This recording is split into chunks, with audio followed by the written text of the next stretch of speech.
Oi gente, tudo bem com vocês? Bem-vindos ao Remodelado à Luz da Bíblia, e no vídeo de hoje nós vamos falar sobre a importância do livramento do mal. Mas antes, vamos começar?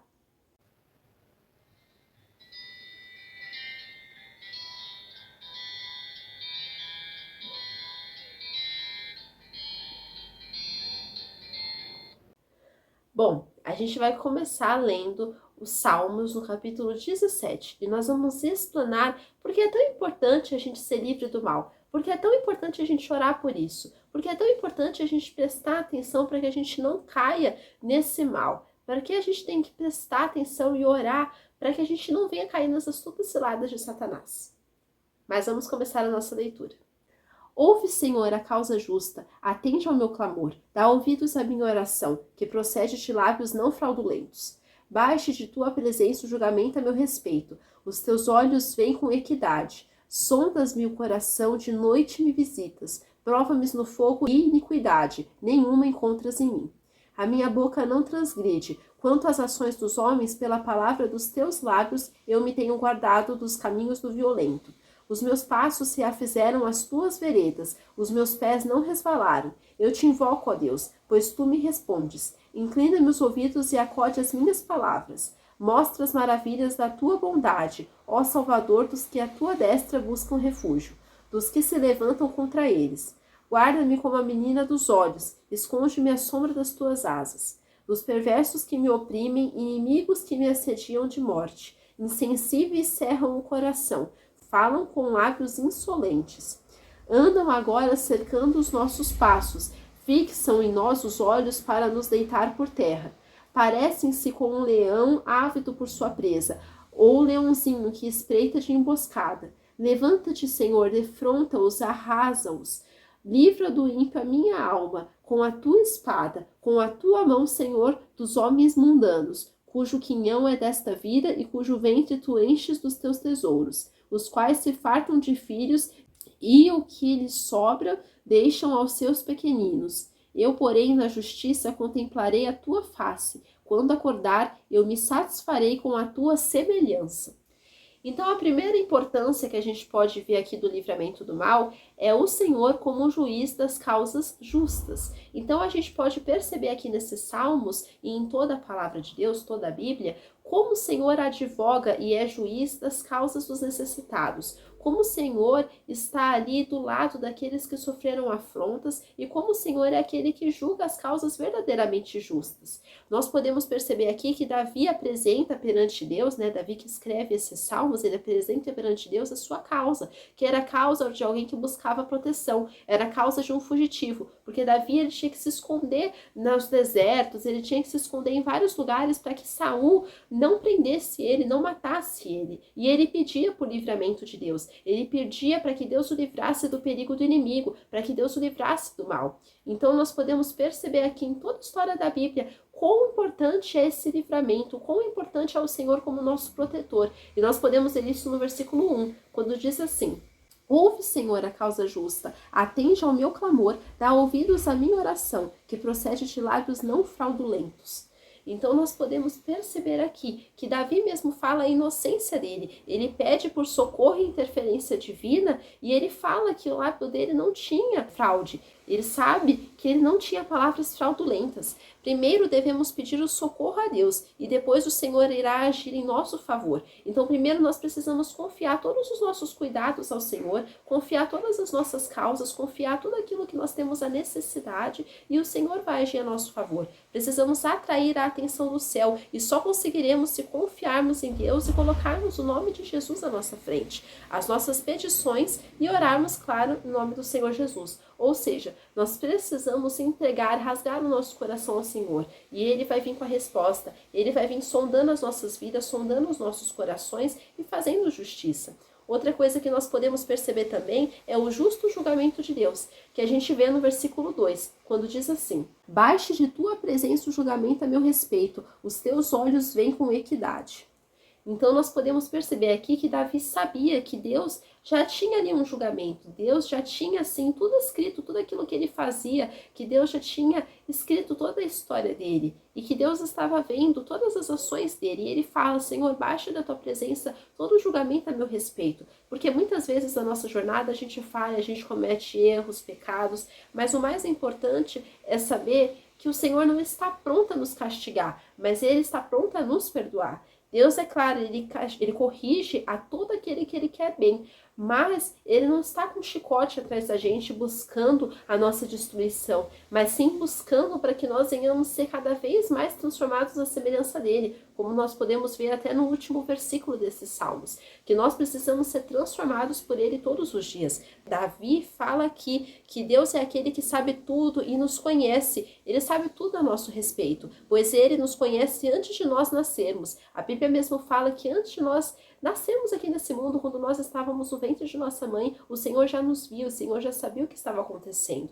Então nós podemos confiar nele sem medo, sem resquício de dúvida, sem resquício de ansiedade. Nós podemos realmente confiar no Senhor, pois Ele tem cuidado de nós. Uma outra importância do livramento divino, do livramento que Deus nos dá, é a aprovação que Deus faz conosco. Porque Deus, Ele nos prova, mas é para nos aprovar. Ele quer que a gente solte aquilo que está no nosso coração. Ele quer que a gente venha mostrar para Ele tudo aquilo que está em oculto. Não porque Ele não saiba, mas para que a gente também venha ver aquilo que está muitas vezes encoberto dentro de nós. Para que nós venhamos conhecer aquilo que está dentro e muitas vezes nem nós sabemos.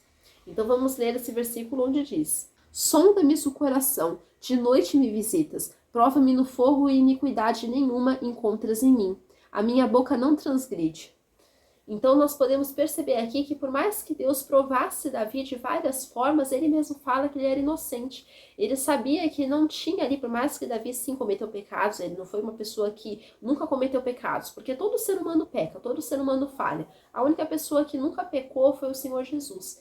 Mas nós sabemos aqui que Davi se arrependeu, mesmo quando ele peca com Betseba, ele se arrepende. Aqui ainda foi antes do pecado, né? Mas nós sabemos que Davi buscava a proteção de Deus e ele sabia que Deus estava do lado do inocente. E ele mesmo fala que o Senhor prova ele, sonda ele, mas não encontrava nada de ruim, nada de mácula, nenhum pecado que estava ali encoberto. Mas Deus já havia perdoado todos aqueles pecados que Davi já tinha cometido. Davi não estava ali agindo na malícia, ele sabia que ele estava ali inocente da causa de Saul. Ele sabia que ele não estava ali perseguindo Saul para que Saul fizesse aquilo com ele. Mas ele sabia que ele estava agindo na inocência.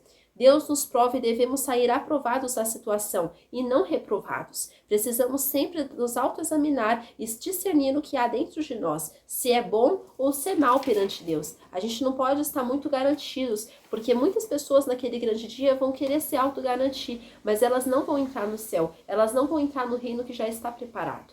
Outra coisa que nós podemos perceber também é a aprovação de Deus sobre nós. Nós vimos a aprovação e agora nós vamos ver a aprovação.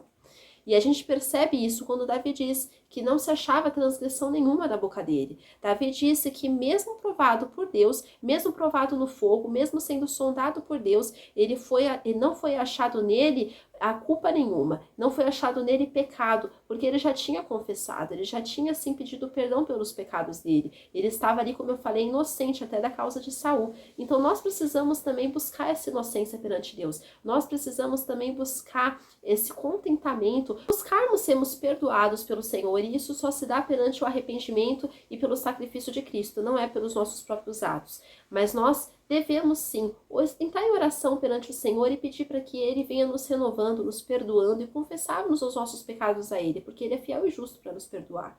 Então devemos sim assumir as nossas culpas e sairmos aprovados e não reprovados das provações. Outra coisa que nós podemos ver aqui é a proteção pela confiança nas promessas de Deus. Davi ele era protegido não porque ele tinha um grande exército que servia a ele em todos os momentos fazendo aquilo que ele queria e sempre tinha êxito, mas o livramento que ele tinha era porque Deus o livrava, porque Deus o guardava de Saul e guardava de todos os inimigos. Então nós precisamos pensar, será que eu tenho tido confiança no Senhor? Será que realmente eu tenho tido confiança que Ele vai me guardar, que Ele vai me livrar, que Ele, por mais que está me provando, Ele vai me aprovar, porque em mim não se acha culpa, todos os pecados que eu já cometi foram perdoados, tudo aquilo que eu fiz já está no mar do esquecimento? Então nós precisamos também confiar sim nessas promessas de Deus e fazermos também a nossa parte, sabe? Sermos pessoas que vão andar em obediência a Ele. Outra coisa que nós podemos perceber é a caminhada na integridade, quando Davi diz: quanto às ações dos homens, pela palavra dos teus lábios eu me tenho guardado dos caminhos do violento. Os meus passos se afizeram às tuas veredas, os meus pés não resvalaram. Aqui Davi fala que os homens caminhavam na iniquidade, mas ele estava caminhando na verdade, ele estava ali fazendo a vontade de Deus, ele estava ali buscando a presença de Deus, buscando a inocência que só vinha através de Deus. Então nós podemos perceber aqui que nós devemos sim, devemos buscar o Senhor, devemos estar na presença dele e nós devemos sim não saber que nós somos inculpados de tudo, mas sabemos que por mais que nós somos pecadores, o Senhor é aquele que nos perdoa e buscarmos também andar em santidade, buscarmos não errar, buscarmos fazer a vontade de Deus e não andarmos conforme o sistema mundano e satânico. Nós podemos perceber também o relacionamento que Davi tinha com Deus. A gente vê durante toda a história de Davi o nível de relacionamento que ele tinha com Deus, o nível de comunhão, de intimidade que ele tinha com Deus. Tanto que ele foi chamado de um homem segundo o coração de Deus, porque ele amava o Senhor e ele buscava sempre a Deus. E nós podemos ver isso no versículo 6, onde diz assim: eu te invoco, ó Deus, pois tu me respondes. Inclina-me os ouvidos e acode as minhas palavras. Então ele sabia que Deus ia responder ele. Ele sabia que ele não cria num Deus de barro, de pedra, de pau, mas ele sabia que Deus era aquele que ia transformar a vida dele, que socorria ele nos momentos de mais adversidade, nos momentos onde Saul estava a ponto de pegar ele, o Senhor dava o livramento e não deixava Davi ser achado. O relacionamento com Deus, ele se dá a partir da prática que nós precisamos ter da palavra dele. E sermos pessoas que vão praticar tudo aquilo que ele diz. Nós não podemos ser pessoas que vão escolher agir no nosso próprio delito, na nossa própria maldade, na nossa própria carnalidade, mas precisamos escolher sempre o Senhor, escolher sempre a sua palavra, escolher sempre aquilo que ele fala antes de nós mesmos. Então nós precisamos sim andar em obediência ao Senhor, andar de forma justa, de forma santa, de forma irrepreensível e caminharmos em direção ao céu. Outra coisa que nós podemos perceber aqui é a bondade de Deus exercida na vida daqueles que confiam nele. Então, aqui Davi fala no versículo 7. Mostra as maravilhas da tua bondade, ó Salvador, dos que a tua destra buscam refúgio, dos que se levantam contra eles.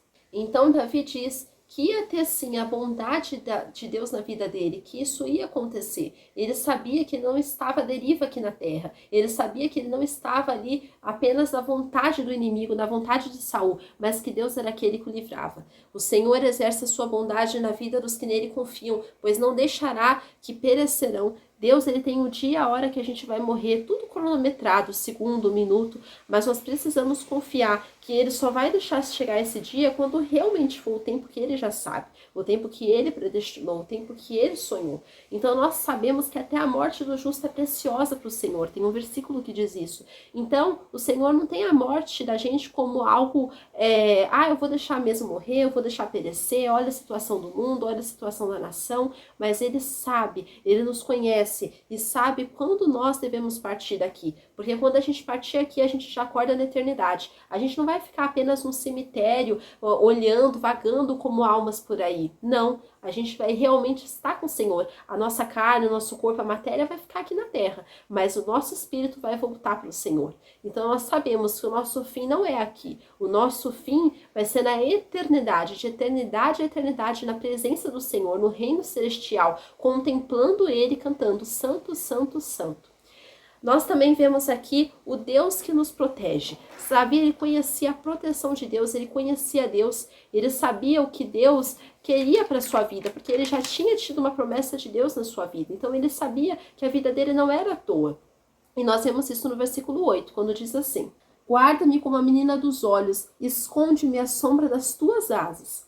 Davi, ele dizia que ele estava clamando, orando por socorro, clamando por proteção. Ele fala, assim como nós guardamos o nosso olho, né? A menina dos olhos, nós piscamos ali, nós guardamos. Quando vem algum perigo, né, sobre os nossos olhos, a gente já pisca, já quer guardar o nosso olho. Ele fala para Deus, guarda-me como a menina dos olhos. Nos esconde debaixo das tuas asas. Ou seja, quando nós vemos até os filhotes, né? Quando eles são pequenininhos, o animal, a águia, até a galinha, ele esconde debaixo das asas aqueles filhotinhos, porque eles são indefesos, eles não sabem se proteger.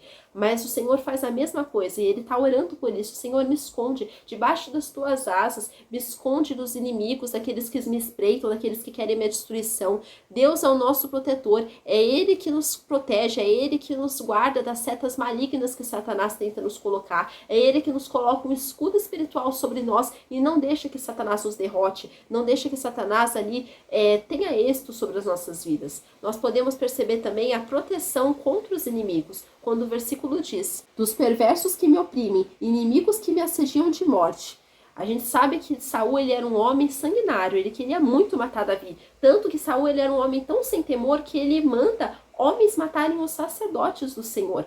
Como aquele homem não tinha temor nenhum por Deus. Então nós vemos aqui como Davi estava orando por isso, porque ele sabia que tinha muitas pessoas que não tinham temor por Deus e queriam a sua destruição e queriam a morte dele, mas ele orava para que aquelas pessoas não encontrassem ele, para que aquelas pessoas realmente Deus o livrasse de cada uma delas. O diabo está ao nosso derredor buscando como nos destruir, buscando novas estratégias, novas barreiras, de formas de nos destruir, mas o Senhor é aquele que nos protege. Quando temos a proteção de Deus, estamos seguros de todo ataque do mal, de todo ataque maligno e satânico. Então nós sempre precisamos buscar isso, sempre andarmos em obediência ao Senhor e vemos a importância desse livramento do mal. Quantos testemunhos a gente já sabe de pessoas que foram livres do mal, livres até nós mesmos. Se a gente for ver até na eternidade, a gente vai conseguir contemplar cada livramento que o Senhor já fez na nossa vida, cada livramento, cada coisa, cada perigo que o Senhor já nos livrou, cada bocanhada de Satanás que o Senhor nos tirou.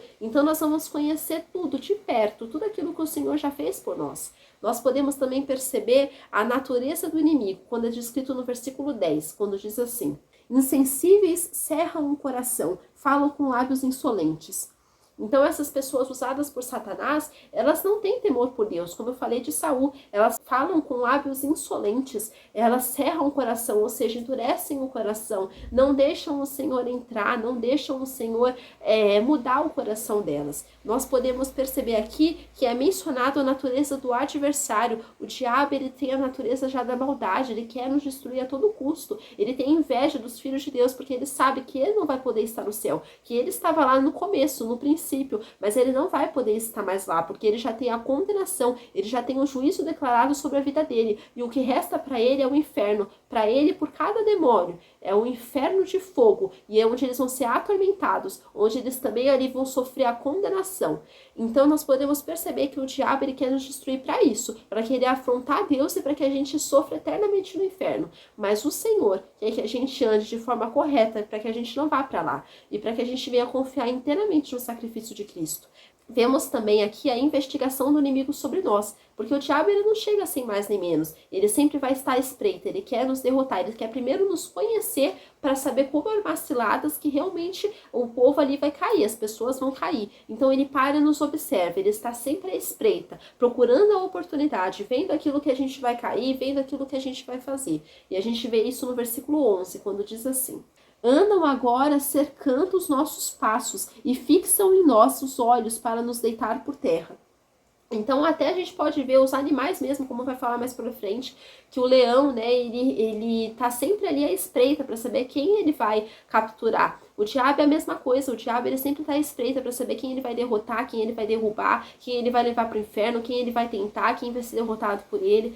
Mas nós precisamos nos focar em Deus. Satanás nos investiga de forma ardilosa e sutil, pois ele tem como objetivo matar, roubar e destruir. E esse destruir é levar a alma da pessoa para o inferno, acabar com a vida da pessoa, acabar com a eternidade da pessoa. Então o diabo sabe, ele quer saber, ele sempre busca saber das nossas fraquezas, das coisas que a gente tem debilidade, das coisas que a gente tem dificuldade, para que nós não venhamos entrar no céu. Mas bendito é Deus que tem poder para nos guardar, porque a gente sabe que Satanás é um derrotado, como eu falei. Ele não vai sair vencedor. Um dia vai haver uma batalha lá em Armagedon, onde Satanás e seus demônios vão ser sim punidos, eles vão perder ali na frente do Senhor Jesus. A Bíblia fala que o Senhor vai pelejar com a espada da sua boca, ou seja, ali um golpe acabou para Satanás. Sabe, a gente sabe que Satanás, ele é um derrotado, mas ele está sempre ali à espreita. É como um pernilongo num dia de verão. Sabe quando a gente vai dormir, tem um pernilongo que fica ali perto, ele fica ali suretando. Enquanto você não acordar e matar o pernilongo, despertar, acender a luz, ele não vai sair. Satanás é igualzinho, só que ele faz isso de forma espiritual. Ele sempre vai estar ali olhando, buscando como nos destruir, como nos tragar, como nos fazer tropeçar. Mas nós precisamos nos manter firmes no Senhor. Vemos aqui também o paralelo, a comparação com o mundo animal, que é o leão, como eu já vou ler nesse versículo. Parece-se com um leão, ávido por sua presa, ou o leãozinho que espreita de emboscada. Então, Satanás, ele sempre vai estar em emboscada, como eu estava aqui falando para vocês. Ele nunca vai perder a oportunidade, ele sempre vai querer nos derrotar, sempre vai querer nos fazer cair.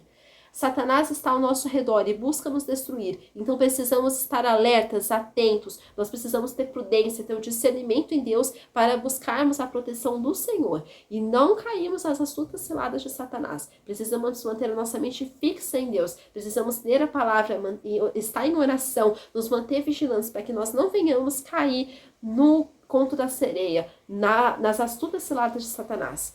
O confronto e o livramento de Deus é uma coisa também que a gente vê nesses versículos. O Senhor, muitas vezes, ele vai nos confrontar, mas não para nossa destruição, mas vai nos confrontar para que aquilo que não está de acordo com a palavra dele saia de dentro de nós para que ele venha entrar. Nós precisamos sempre pedir essa limpeza para que ele tire tudo aquilo que está ali em desacordo com a palavra dele, tire de dentro de nós, tire toda a erva daninha, tudo aquilo que tiver ali causando separação entre nós e ele, para que nós realmente venhamos estar aprovados. E a gente vê isso no versículo 13, onde diz assim: levanta-te, Senhor, defronta-os, arrasta-os, livra do ímpio a minha alma com a tua espada. Então ele fala: Senhor, peleja por mim, livra a minha alma com a tua espada, não me deixa ser capturado pelo inimigo, lava os meus pecados, limpa a minha alma. Davi, ele sempre está falando ali, pedindo por proteção. Nós precisamos entender que o livramento do mal, ele é mais do que o mal físico, mais do que algo físico, mais do que as ciladas físicas, mas o mal também, ele está à espreita espiritualmente. Davi pede por livramento e proteção divinos, proteção para Deus. Também devemos seguir seu exemplo e orar: Senhor, livra do mal e das astutas ciladas de Satanás a minha alma, me livra do inimigo. Me livra físico e espiritualmente de tudo aquilo que quer me assediar, de tudo aquilo que quer me levar para o inferno. Podemos perceber também o Deus galardoador, como está no versículo 14, onde diz assim: com a tua mão, Senhor, dos homens mundanos, cujo quinhão é desta vida e cujo ventre tu enches dos teus tesouros, os quais se fartam de filhos e o que lhes sobra deixam aos seus pequeninos. Então nós sabemos também que há pessoas que podem parecer bem-sucedidas aqui na Terra, mas vão ter a destruição na eternidade. Por exemplo, a gente pode perceber que Saul, ele era um homem que já tinha até os descendentes para o trono, mas o Senhor deixa Davi. Inclusive, até alguns herdeiros de Saul morrem. Quando ele morre, né, eles morrem na mesma batalha que ele. Mas Davi foi o escolhido de Deus para reinar. Então muitas pessoas vão passar aqui pela terra, vão achar que estão até aprovados, vão achar que não, tá tudo bem, tá tudo maravilhoso, mas na verdade não estão aprovados. Na verdade, essas pessoas fazem guerra contra Deus abertamente e elas não vão escapar no dia do juízo. É Deus quem dá as dádivas que nós temos e até os ímpios, eles usufruem das bênçãos de Deus. Deus é aquele que nos presenteia e dele vem todas as dádivas e todas as bênçãos. Como a própria palavra fala ali em algum versículo, eu não lembro agora qual é, mas onde o Senhor Jesus fala que tudo aquilo que o homem tem foi dado pelo céu, foi dado pelo Senhor. Então nós precisamos pensar que nós estamos ali usufruindo das dádivas de Deus. Só que há pessoas que usufruem, mas não são gratos. A gente vê isso até na história do povo de Israel, quando eles estavam no deserto. Eles estavam desfrutando da carne que Deus dava, da água que Deus dava, da proteção que Deus dava, de tudo aquilo que Deus dava, mas eles não davam a verdadeira glória a Deus. Eles não adoravam a Deus da forma certa, eles não eram gratos ao Senhor. Eles sempre murmuravam, reclamavam sobre tudo que eles tinham. Então nós precisamos entender que nós precisamos contemplar a Deus através da sua justiça e não sermos pessoas murmuradoras e não sermos pessoas que vão estar ali à espreita querendo derrotar alguém, mas nós precisamos contemplar a Deus através da justiça dele, como o versículo 15, que diz assim: eu, porém, na justiça contemplarei a tua face, quando acordar eu me satisfarei com a tua semelhança. Então Davi mesmo fala que Deus é o justo juiz e ele é o nosso legislador. Ele também é fiel e peleja pelas nossas batalhas. Ele fala aqui que ele ia contemplar a justiça de Deus. Pela justiça de Deus ele ia contemplar a face de Deus, porque nós conhecemos a Deus vem dos atributos dele. Então nós sabemos que o Senhor é bom, vem da bondade dele nas nossas vidas. Nós sabemos que o Senhor nos ama, porque nós vemos o sacrifício que Cristo fez por nós. Nós sabemos que o Senhor é misericordioso, porque ele perdoa os nossos pecados. Então nós podemos conhecer mais de Deus estudando os atributos dele, estudando a justiça de Deus, estudando a palavra do Senhor, estudando as histórias das pessoas que foram fiéis a ele. Nós também podemos perceber aqui a satisfação e o contentamento em Deus e a semelhança que nós precisamos ter com Deus. Porque quando Deus cria Adão, ele fala, façamos o homem à nossa imagem, à nossa semelhança. E a Bíblia fala que Deus criou o homem à imagem e à semelhança dele. Então nós precisamos sim querer ser mais parecidos com Deus. Aqui Davi mesmo fala, quando eu acordar, eu me satisfarei com a tua semelhança. Então nós precisamos estar satisfeitos em estar na semelhança de Deus. Nosso contentamento deve estar em Deus e não nas coisas terrenas e passageiras. Nossa satisfação deve estar em Deus, pois só nele estaremos completos. Só nele, e em nenhuma riqueza humana, e nenhum bem humano, somente em Deus nós vamos ter a plena confiança, nós vamos estar completos, nós vamos ser cheios, que nós venhamos ser completamente satisfeitos pelo Senhor, que nós venhamos andar em obediência a Ele, que nós venhamos nos contentar vendo que nós somos a imagem e a semelhança dele. Nós não somos o lixo que o diabo quer nos mostrar, nós não somos os nossos erros, as nossas falhas, os nossos pecados, mas nós somos quem Deus nos criou para ser. Nós somos filhos amados do Senhor, que vão passar a eternidade no céu, porque o Senhor Jesus pagou o preço pela nossa salvação, porque ele rasgou o escrito de dívida que estava nas mãos do diabo e nos deu livre acesso ao Pai, porque ele rasgou o véu do templo e nós temos o livre acesso para falar com o Senhor. Nós podemos clamar, nós podemos orar, como Davi mesmo, ele ora a Deus. A gente vê aqui quantos salmos que são orações de Davi, onde ele rasga o coração e ele fala para Deus tudo aquilo que ele precisava falar, tudo aquilo que ele precisava ser dito, ele falava para Deus. Muitas vezes sim, ele tinha companhia de outras pessoas, mas ele entregava o coração dele perante Deus, que nós venhamos fazer o mesmo. E essa mensagem que eu quero deixar com vocês hoje, que nós venhamos ter cada vez mais uma comunhão estreitada com o Senhor. Fiquem com Deus e que Deus abençoe a vida de vocês. Tchau!